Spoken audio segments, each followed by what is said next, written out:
This is Sophie. This evening, while Sophie is preparing her dinner, she remembers that Kelly told her she must count her carbs accurately for both manual and auto mode when she eats. This is because when in auto mode, the auto-basal adjustments are small and aren't intended to correct large mismatches in carbs or a missed bolus. Auto mode is taking care of your basal management, not your bolus management.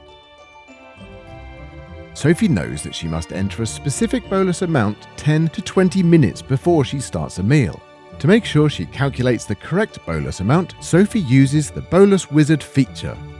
Bolus Wizard uses the individual settings that were calculated by her healthcare professional.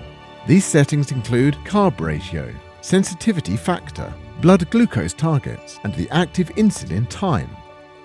Once the correct configuration is saved, Sophie presses the menu button, selects bolus.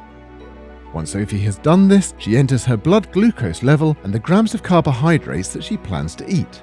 If you're using the Essentia Contour Next 2.4 meter, the BG will be populated directly. She then selects Next, followed by Deliver Bolus. After delivering the bolus, the pump returns back to home screen, which shows the auto mode blue shield with the current sensor reading. Sophie knows that she must not use the Bolus Wizard if she manually injected insulin with a pen. Sophie knows that manual injections are not accounted for in the active insulin amount. This means that the Bolus Wizard could deliver more insulin than needed and cause hyperglycemia.